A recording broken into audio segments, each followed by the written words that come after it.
Good evening, and you are welcome to News at 6 from the studios of Big Family Radio here in Accra.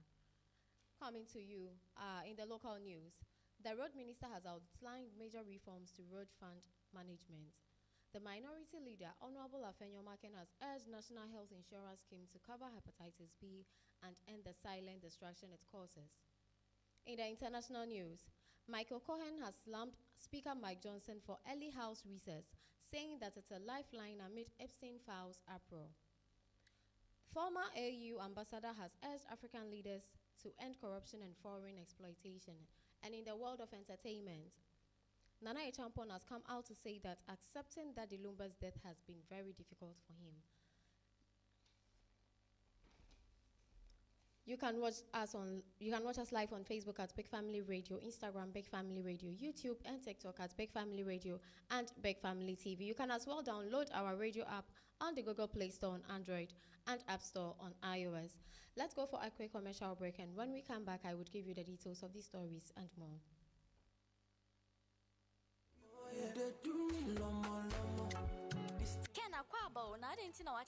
Oh, so in my car traffic no more sense. But they forget it. Rebecca was cemetery. Hey, Charlie, Upio silly and nice power. Shabaristas papi, kitchen cabinet, electrical works installation is also a very nice power. Where do you sabro you? If I butcher a Ghana hire, a Hunter AA construction works. A Hunter AA construction. Just send a mid danger and a nice engine and assassination. I see a fake home. Hunter Darman team if I complete. It is a upper building company. Our Musi diner one who dinner at Chenes as we a fake home. A Hunter AA construction works. Omuya dinosaur capitry work be a father and who be a Hunter AA betting me I am. Oh, shall me kitchen cabinet no papa. A one who dinner AA construction at Daramanti. Say bunny plumbing works be a Hunter AA construction the mushroom. Shall me kitchen name a bathhouse. Plumbing works a Wahanina a Hunter AA constructions. And a bun electrical installation and design works be a Hunter AA construction. Yamani City International Standard. Oh, that's very nice. Shetali Papa Bia Yeli. Paint is very nice and unique. When so a Hunter for and a banner tile in the painting works there. Ahuto AA construction a masterclass. Quality POP barristers. And now fabrication of modern aluminium works are. For when it's true Ahuto AA construction works. Ahuto AA construction works so on bathroom doors, wooden doors, BAB, say single, double, and answer 1.5. Almost also to main gate or modi governance and stainless steel swai. Trisha Ahuto AA construction for a track a chamai, a bank, 3 junction, Amasamai, and answer as a Michael's police barrier. From more number is 0547 118 843 and I say 0537 883 572. Somebody else come pick you. Admission. Are you looking for an institution with a serene atmosphere in equipping you with the ability to deepen your understanding, in-depth knowledge in computerization and cinema studies? Then the answer is Big Family Multimedia Institute. The range of programs and topics like computer studies, introduction to computing, introduction to word processing and presentation, computer network, internet and social media, cinema studies, radio and TV presentation, radio and TV production, media law and ethics, camera and video editing, graphic designing, event management, marketing and acting. For more information, contact 0540 932188 or 0555 208056. Website bfmnetwork.com. Email info@bfmnetwork.com.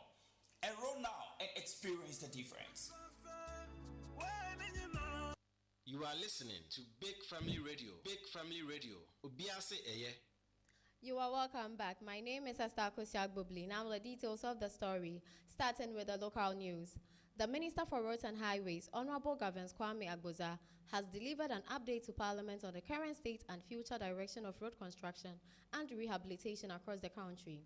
Speaking on the floor of Parliament, Honorable Agboza emphasized that a new approach to funding road projects will not follow the traditional models, such as Get Fund or the existing road fund mechanisms.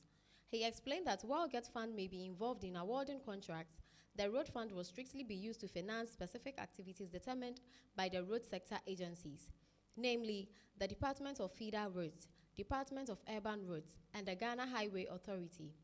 He clarified that the road fund is not permitted to award road contracts. No one will allow the road fund to begin initiating projects. It is solely a financial instrument to pay for work done by the responsible road agencies. He explained. Honorable Agboja also revealed that the road fund has suffered from years of poor financial management, particularly the collateralization of future revenue streams. For too long, road funds have been mortgaged for 10 to 15 years, leaving the country burdened with debt servicing rather than actual road construction. To address this, he announced that all forms of collateralization of the road fund have been outlawed. Going forward, expenditures will be based solely on the revenue accrued in the specific fiscal year, ensuring the fund lives within its means. The minister further disclosed that the government is introducing legal reforms to criminalize certain practices that have been contributed to inefficiencies and corruption in road fund management. According to him, anyone, including technocrats, who manipulates the documentation or facilitates illegal decisions regarding the fund will be held accountable under a new penalty regime. From now on, if you act outside the bounds of the law regarding road fund operations, you can be surcharged and punished. To improve transparency and accountability, Honorable Agboza announced that the road fund will be restructured to operate as an independent entity in its own management team and board of trustees. This new structure will report directly to Parliament, ensuring oversight by the representatives of the people. These reforms, he concluded, are aimed at ensuring efficiency, accountability, and the sustainable financing of Ghana's road infrastructure.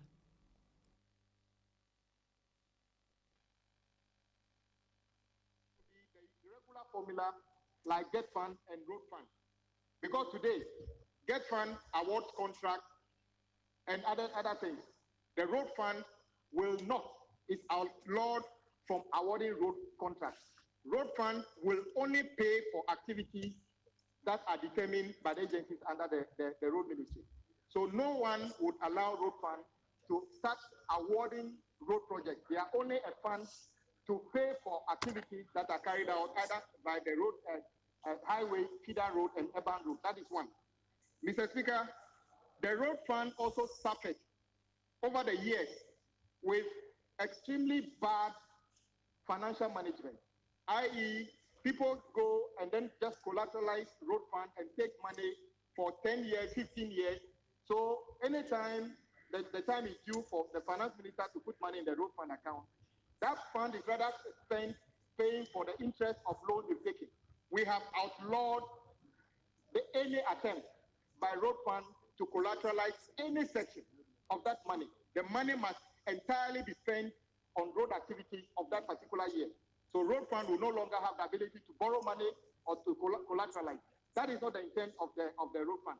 Let's live within our means. That is what this bill is also about. Mr. Speaker, we have also decided to criminalize certain activities that we all know have been creating problems. So from now, anybody making decisions as to how road fund is spent, even if you are a technocrat who provided falsified data based upon which decisions are made, in this law, you can be surcharged and you can be punished. So there's a new penalty regime for those who will take advantage by the virtue of their position to actually misconduct themselves. They criminalize all those activities as well. We believe that road fund, as it exists today, you will notice that it just exists as an entity under the Chief Director of Ministry of Road and Highways.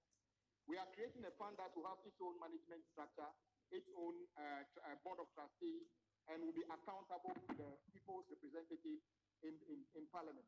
We believe when we do this right, it's just the beginning, as the one colleague said. As time goes on, we can improve on it to make sure that the maintenance culture that we lack on our roads, we members of Parliament, together with our stakeholders, would have a say as to how we address issues of maintenance of roads in our communities. Hopefully, Mr. Speaker, this should improve the condition of our roads in our communities. So, Mr. Speaker, I want to end here by thanking colleagues for the support so far. Moving on, the Member of Parliament for Jumoro, Honorable Dr. Stoffey, appeared before the Appointments Committee for her vetting as Deputy Minister for Transport. During the session, Honorable Stoffey emphasized that approximately 80% of road accidents in Ghana are caused by human error. She pledged to work closely with the Minister of Transport to implement effective measures aimed at reducing such incidents if given the opportunity. She also outlined a comprehensive approach to addressing road safety issues, including public education campaigns, the establishment of a robust emergency response system, the installation of clear road signage, and the deployment of speed detection cameras. Honorable Toffey also stressed that the need to enforce and strengthen existing traffic laws and regulations. She expressed particular concern about the role of heavy-duty trucks in road accidents, noting that they often damage roads and pose significant dangers to other road users. Citing the US as an example, she explained how overloaded trucks are regulated and how similar systems should be properly implemented and enforced in Ghana. Experts says that 80% of these accidents are caused by a human factor. And so when I'm giving the nod, I would assist my minister to make sure that we'll put into place measures that would curb that. For instance, by educating the general public, also making sure that we have emergency response system, effective emergency response system. We also need to put up signage, clear signage, and also put in place like cameras that will detect speed limits and all that. But most importantly, making sure that we enforce the existing laws and regulations to make sure we strengthen them so that it will curb the accidents on our road. For instance, I see these bigger trucks. They cause most of the accidents. They destroy our roads and also cause more accidents because like, if you go to the US, for instance, they have like a weighing station whereby when they move from one place to another, they will stop, weigh the goods they are carrying, and if it's too much, they will take some. Over here, we don't have it in Ghana, and even if we do, the laws are not being enforced. So like I said, I will support my minister to make sure we implement or we enforce laws that would curb the accident on our roads. Thank you, Mr. Chair. The introduction. Still on the issues of electric buses, Honorable Tofe highlighted their importance, describing them as a cost-effective and environmentally friendly.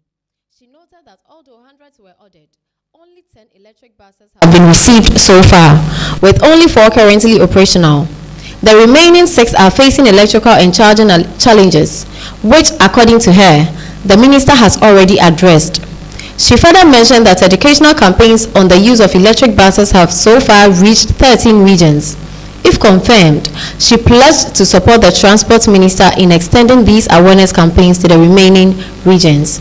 All of the electric buses are very important because they are environmentally friendly and cheaper. Like you said, the 100 were ordered, I was told, but 10 were received. And out of the 10 currently, is only 4 that are working. The other 6 have electrical issues or charging problems, which my minister has worked on that and resolved it.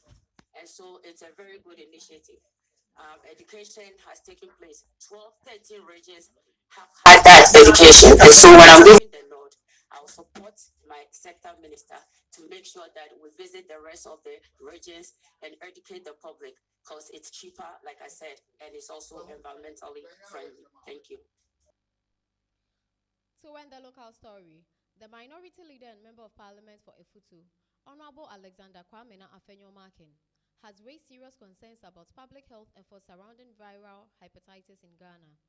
Speaking on the floor of Parliament, Honorable Afenyo-Markin highlighted key achievements made in combating hepatitis, including attaining over 90% infant immunization coverage for hepatitis B, introducing free treatment for hepatitis C, mandating antenatal testing for hepatitis D, and developing a national viral hepatitis D control program.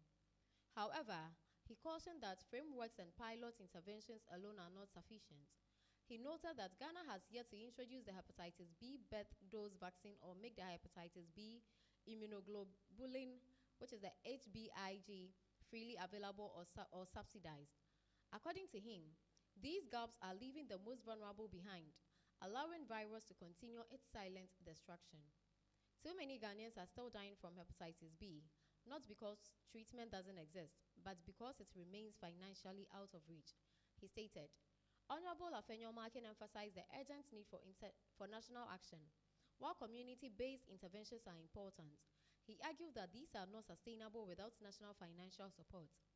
He explained that the cost of antiviral medication ranges between 300 Ghana cedis to 600 Ghana cedis per month, with full treatment running into thousands of cedis, an impossible burden for most low-income households. As a result, many patients remain untreated, not by choice, but due to financial hardship. He reiterated a call he first made in 2023, urging the government to include hepatitis B treatment under the National Health Insurance Scheme, just as it has done for other chronic conditions. He proposed a comprehensive plan to address the crisis, including expanding free community screening and antenatal testing, funding the rollout of birth dose vaccine, subsidizing hepatitis B, launching a national hepatitis B awareness campaign to combat stigma and misinformation, equipping every regional hospital with dedicated labor care services. In conclusion, Honorable Afenyomakin urged Parliament and government stakeholders to break down the barriers together and remove cost as a barrier to treatment through a comprehensive NHIS coverage plan. We have attained over 90% infant immunization coverage for hepatitis B. We have introduced free hepatitis C treatment. We have made antenatal hepatitis B testing mandatory, and we have developed a national viral hepatitis B control program framework. But framework and pilot interventions alone are not enough. Glaring gaps remain. As I speak, Ghana is yet to introduce the hepatitis B birth dose vaccine or make hepatitis B HBIG freely available or subsidized. The result is that the poor are left behind and the virus continued its silent destruction. Too many Ghanaians are still dying from the hepatitis B, not because treatment does not exist, but because it remains financially out of reach. Mr. Speaker, I dare say that the time for national action is now. While community-based interventions are essential, they are not sustainable without a national backing. The financial burden of hepatitis B treatment remains a heavy load, particularly on low-income Ghanaians. Antiviral medications cost between 300 to 600 Ghana cedi per month, with full treatment costs running into the thousands. Over time, this becomes an impossible burden for most households. So most patients go untreated, not by choice, but circumstances. I reiterate a call I first made on this floor in 2023. Let us include hepatitis B treatment under NHIS coverage. We have done it for certain chronic conditions. We can and must do it for hepatitis B. Let us also expand free community screening and antenatal testing. Fund birth dose vaccine, roll out and subsidize hepatitis B, HBIG, launch a national hepatitis B awareness campaign to fight stigma and misinformation, equip every regional hospital with dedicated liver care services. Mr. Speaker, I conclude. Let's break it down together. Mr. Speaker, the year's theme, let's break it down, is both bold, invitation, and a national mandate. Indeed, let's break the cost barrier through comprehensive NHI support. Still on the issues of the hepatitis B, the Member of Parliament for Esikado and Deputy Minister of Health, Honorable Dr. Grace Ayensu Dankwa, has raised critical concerns over the growing threat of hepatitis B in Ghana. Addressing Parliament, Dr. Grace Ayensu Dankwa described hepatitis B as a serious public health issue, revealing that approximately 4.6 million Ghanaians, representing 10.4% of the population, are currently living with the virus. She noted that hepatitis B causes around 14,000 deaths annually in the country. She also explained that hepatitis B and C are highly infectious diseases that can lead to severe liver conditions such as cirrhosis, where the liver becomes damaged and dysfunctional due to fat accumulation, and ultimately liver cancer, which is the leading cause of cancer-related death in Ghana. Dr. Grace Ayinsudankwa emphasized that hepatitis B is transmitted through sexual contact, blood, and bodily fluids. Public health education is key to solving the hepatitis B crisis. People who engage in risky sexual behavior must be educated, as many Ghanaians infected with the virus are unaware of their condition. She highlighted the high prevalence and incidence of hepatitis B in Ghana, but expressed optimism that the National Democratic Congress, NDC, under the leadership of President John Dramani Mahama, is committed to tackling issues through the proposed free primary health care (FPHC) program. According to her, although children in Ghana currently receive hepatitis B vaccinations at 6 weeks, 10 weeks, and 14 weeks, the introduction of a birth dose vaccine will begin in early 2026 as part of the FBHC rollout. Dr. Ayensu Dankwa stated that the incoming NDC government Dr.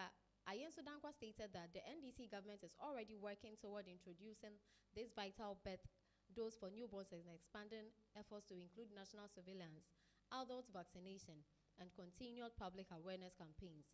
She concluded that individuals diagnosed with hepatitis B will be covered under the free primary health care package, ensuring access to necessary treatment and support. Thank you, Mr. Chair, and Mr. Speaker, sorry. And thank you. I would like to thank the maker of the statement. Hepatitis B is actually a very important public health concern in Ghana. Currently, we have about 4.6 million people in Ghana with hepatitis B, and that makes 10.4% of the population. It causes about 14,000 deaths every year.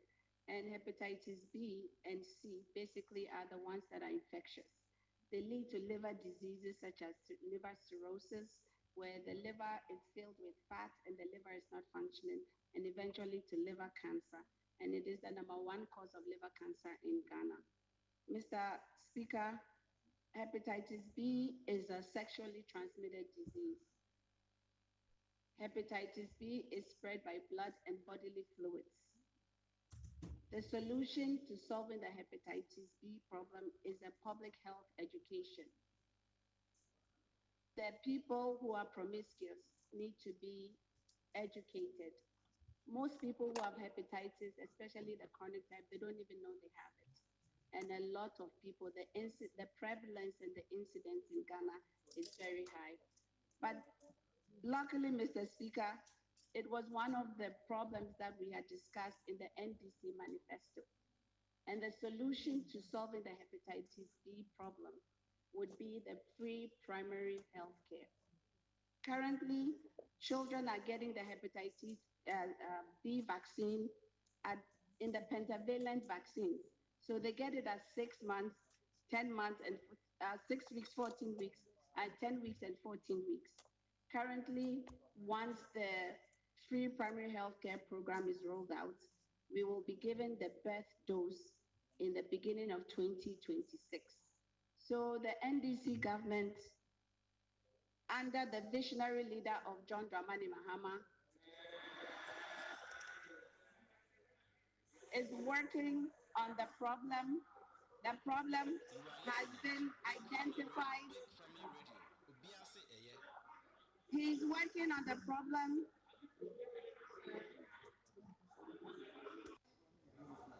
We are on course. We are working on bringing the birth dose vaccine, which is for the children that are immediately born. The infant, the newborns, will be receiving a dose in the beginning of 2026.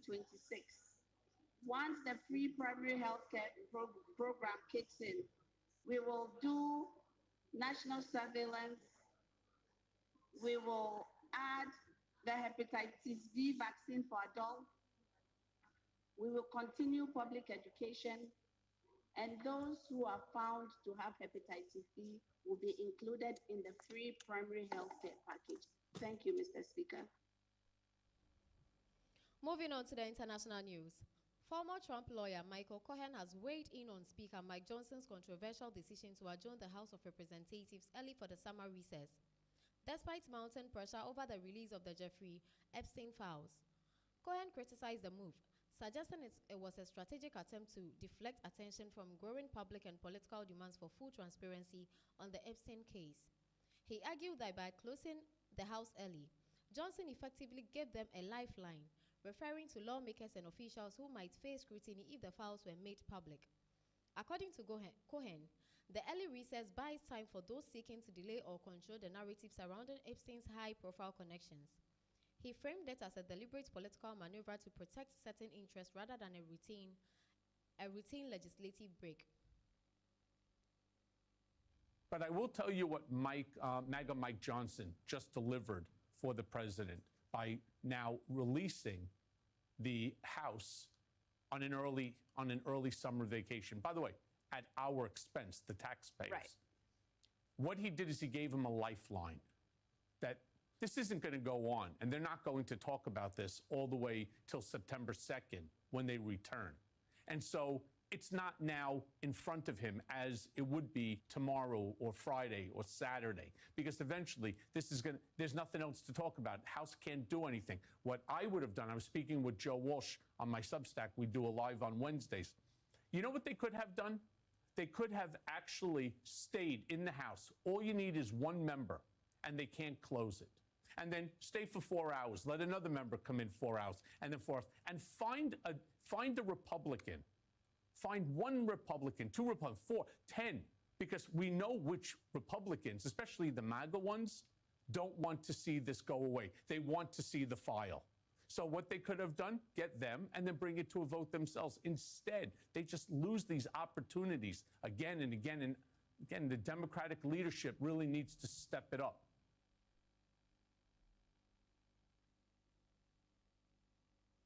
Moving on, President Trump made a rare appearance at the Federal Reserve, using the visit to publicly renew his pressure on Fed Chair Jerome Powell. Speaking to reporters, Trump criticized what he described as exorbitant renovation costs for the Fed's historic buildings, suggesting that taxpayer money was being wasted. Throughout the remarks, Powell remained composed but was seen subtly shaking his head at certain points, signaling quiet disagreement with the president's claim. On MSNBC's Deadline, White House correspondent Vag Hilliard joined Nico Wallace to break down Powell's quiet but visible pushback.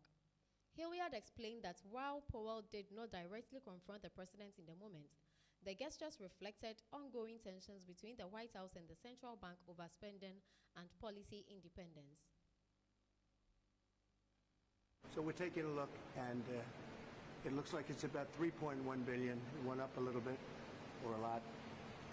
So the 2.7 is now 3.1. I'm not aware of that. Yeah, it just came out. Yeah, I haven't heard that from anybody at the Fed. Yeah, it just came out. Our notes had it about 3.1 as well. 3.1. 3.2. This came from us? Yes. I don't know who does that. You're including the Martin renovation. You just added our entire capital. Yeah, you just added in a third building is what that is. That's a third building. Well, no, but it's a building that's being built. No, it was built 5 years ago. We finished Martin 5 years ago. It's part of the overall work. But so it's not new. I guess the news there is that Donald Trump got Jerome Powell to wear a hard hat, but the real scoop is that Jerome Powell in real time failed to be humiliated by Donald Trump by putting on his glasses, reading the document Donald Trump pulled out of his pocket, and making a fool out of Donald Trump for getting his facts wrong about the cost of multiple buildings being renovated. Vaughn Hilliard, that seemed like a colossal failure. I mean, though, may I say, Nicole, the number of people that we have on camera with the current sitting president here in 2025 repudiating and pushing back against his commentary, it's a very small number. Volodymyr Zelensky, Mark Carney, and I think Jerome Powell. I'd have to spend a little bit more time coming up with a longer list if there is one. Jerome Powell, it was a question of whether the Fed chair was going to be here for this moment with the president coming over to take a look at the Federal Reserve headquarters, which is undergoing this major renovation. We should be clear, it's not with taxpayer money, it's with Fed Reserve resources to go through this renovation here. The president cannot fire the Fed chairman, but people within his White House are essentially laying the foundation to claim that there was fraud by Jerome Powell in this renovation, that they are over budget, and that is where you saw the dispute between the $2.5 billion construction costs versus now the $3.1 billion, and you see Jerome Powell saying, well, that was including a third building that we already finished 5 years ago, so that shouldn't be included. I asked Russ Vought last week, the OMB director, who has been on the front lines of arguing this supposed fraud, if he had any specific allegations to point to, and he said, well, that's what they're looking into. So it's another moment where this administration is alleging fraud or wrongdoing before actually having that evidence and looking after. That's quite a remarkable moment of television, I think, that we just saw. Moving on. Legendary WWE wrestling icon Hulk Hogan has died at the age of 71 in Florida. According to reports, Hogan suffered a sudden cardiac arrest on Thursday and was rushed to a nearby hospital, where he was pronounced dead. Known as one of the most recognizable figures in professional wrestling history, Hogan played a pivotal role in the 1980s wrestling boom, captivating fans worldwide with his larger-than-life persona, signature moves, and unforgettable catchphrases. Beyond the wrestling ring, Hogan became a pop culture phenomenon, starring in movies, television shows, and commercials, cementing his place as one of the most influential entertainers of his era. In recent years, Hogan made headlines for his outspoken political views. Just last year, he addressed the Republican National Convention after endorsing President Donald Trump. Moving on, the Pentagon's internal watchdog has reportedly obtained evidence that Defense Secretary Pete Hegseth shared details from a classified email in his Signal message earlier this year, according to a new report from the Washington Post.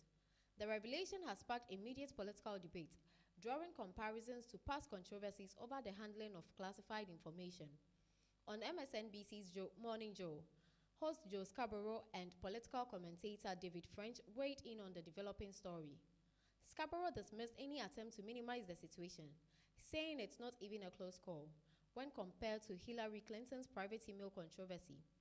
French added that invoking Clinton's case to defend Hegseth was in itself an admission of wrongdoing, suggesting that it reflects an acknowledgement that the conduct or conduct was improper.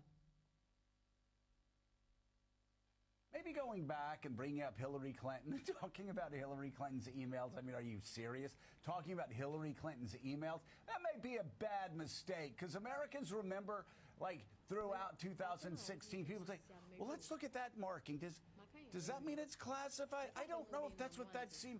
And there was this debate. We didn't know whether certain documents were classified or not. But we do know this, David. None of those emails had anything approaching what Hegseth was sending out, what the SecDef was sending out on his Signal chat, talking about the specifics of a military attack against a foreign terror network. I mean, there's just not even a close call. So I don't think they should be bringing up Hillary Clinton's emails if they're worried about classified status when they have this staring them right in their face. Well, and think about what whataboutism is anyway. It is saying that, hey, look, it's comparing your conduct to past misconduct, when I thought you were running against all of that stuff. I thought you were supposed to be turning the page on all of that stuff, not engaging in conduct that's worse and more reckless. In spite of running against all of these things, we're engaging in all the same behavior. We're just as swampy, or if not swampier, than the people who came before us. I don't know why this talking point works so well, because in many ways it's an admission against interest. It's an admission, a subtle admission of wrongdoing. And this investigation revealing that this information was classified, very valuable, but it's very similar to an investigation that finally determines that water is wet. Everybody knew this stuff was classified. You can't spend 9 seconds exposed to the military without knowing that information about an imminent military strike would be classified information. So this was a terrible scandal from the word go. And you feel like the only reason why they didn't take the kind of action that any normal administration would take is these people are so full of pride and so full of hatred for the media that they will not respond to anything that comes through the media lest they give the media a win. But guess what? Fighting the media isn't their job description. It's defending the Constitution. And look, when you have a Secretary of Defense who is reckless with national secrets in a time of actual combat, this is putting America at risk. And it doesn't matter that it came through the media. You respond to the facts, not the source of the reporting.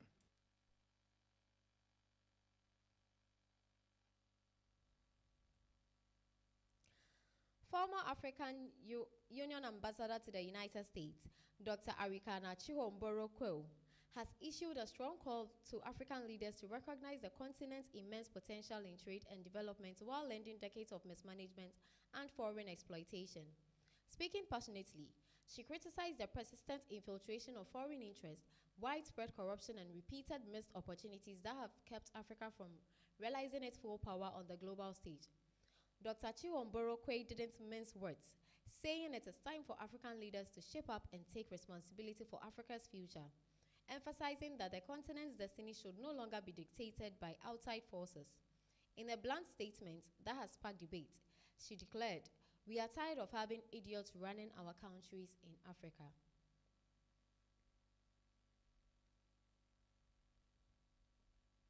We are tired of having idiots running our countries in Africa. Too many of the governments, they have people who are working for the government, who are on the payrolls of foreign nations. So these leaders are also working under difficult conditions because some of our governments are heavily infiltrated by their own people. So we have a lot of cleaning up that we need to do as Africans.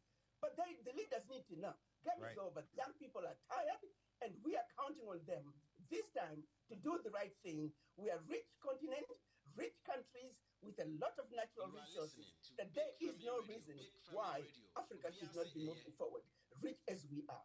That has got to come to an end. And as Africans, we're sick and tired of being sick and tired. And we're just giving a warning to our heads of states to say, you need to shape up. To end the international news, Vanuatu's Minister for Climate Change, Ralph Rengimvanu, has called for increased pressure on the world's biggest polluters following a landmark advisory opinion from the International Court of Justice, ICJ, which reaffirmed that climate change poses an existential threat to humanity. Rengimvanu emphasized that small island nations like Vanuatu are already facing devastating impacts from rising sea levels and extreme weather, despite contributing the least to global emissions. He urged the international community to hold major emitters accountable, saying the ICJ opinion should serve as a turning point for global climate justice and stronger legal obligations. Reality is that climate change affects everybody. And increasingly, we will see this happen all across the world. And a good example is in the last decade, it's the first time ever, the last 10 years have been the hottest years, each one on record ever. And the last one has been the hottest ever, and we're seeing everything happening all over the world. We're seeing what happened here in The Hague is a result of a global youth movement for climate justice. And this particular decision today gives a lot of hope to the youth because they were the ones who pushed for this advisory opinion. And the fact that it's been so strong in their favor will galvanize them, as well as wider civil society, to put much more pressure on governments to take real action in the face of a reality of increasing devastation caused by climate change. It really makes it clear that action on climate change by states, whether according to the treaties, the climate change treaties, the Climate Change Convention, the Paris Agreement, or international customary law, is a legal obligation. And so that removes a lot of the excuses that we're hearing from high-emitting states, particularly in the COPs, about whether they need to take action or whether it's a voluntary commitment. In the world of entertainment, a national candlelight vigil in honor of the late high life legend, Charles Kojo Fosu, popularly known as Daddy Lumba, will be held at Independence Square in Accra on Saturday, August 2nd, 2025. The event, which is being organized under the auspices of the Creative Arts Agency, is scheduled to begin at 6 p.m. As part of activities to celebrate the life and legacy of the iconic musician, the Fosu family will open a book of condolence at his private residence, located at house number 12, Kinshasa Crescent, Accra, GA 3329264. The book will be available for signing from Tuesday, July 29th between 9 a.m. and 4 p.m. daily. In a statement dated July 27, 2025, the family expressed heartfelt gratitude to fans, colleagues, and the general public for the overwhelming outpouring of love, prayers, and support following Daddy Lumba's passing after a brief illness. In this time of deep grief, your kindness and solidarity have brought us great comfort, the statement read. The family further appealed to the public to respect their privacy as they mourn, while also joining them in celebrating the extraordinary life and enduring legacy of Daddy Lumba. Details regarding final funeral arrangements will be announced in due course. Coming to the end of the news, veteran Ghanaian high life musician Nana Echampon has broken his silence following the death of his longtime friend and musical partner, Charles Kojo Fosu, popularly known as Daddy Lumba. In a deeply emotional tribute shared via Facebook, Nana Echampon expressed his grief and disbelief over the passing of the high life legend, who died on 26th July 2025 after a brief illness. It has been difficult for me to accept this sad news. Minya Kojo Fosu, why this shock? Nana Echampon wrote, calling Daddy Lumba by his real name, a sign of the deep bond they shared. You have indeed done what the Creator brought you on earth to do. You will forever inspire generations. The two musicians formed the legendary Lumba Brothers duo in the 1980s, a partnership that played a transformative role in shaping modern Ghanaian high life music. Their 1989 album, Yeye Aka Akwentuomu, became an instant classic and still regarded as one of the most influential records in the genre's history. Nana Echampon described Daddy Lumba not just as a collaborator, but as a brother and a true icon whose legacy would live on. My family and I are in pain. To the family of my beloved brother, may God hold you tight in this moment, he added, extending heartfelt condolences to the Fosu family. The news of Daddy Lumba's passing has sent shockwaves through Ghana's music industry and across the nation, with fans, colleagues, and dignitaries mourning the loss of a man widely regarded as one of the greatest musicians in the country has ever produced. More tributes are expected in the coming days as the nation prepares to celebrate the life of an icon whose music touched generations and whose legacy will endure for decades to come. To end the news, a recap of the top stories. In the local news, the road minister has outlined major reforms to road fund management. The minority leader, Honorable Afenyo Maken, has urged the National Health Insurance Scheme to cover hepatitis B and end the silent destruction it causes. In the international news, Michael Cohen has slammed Speaker Mike Johnson for early House recess, saying that it's a lifeline amid Epstein files uproar. Former AU ambassador has urged African leaders to end corruption and foreign exploitation.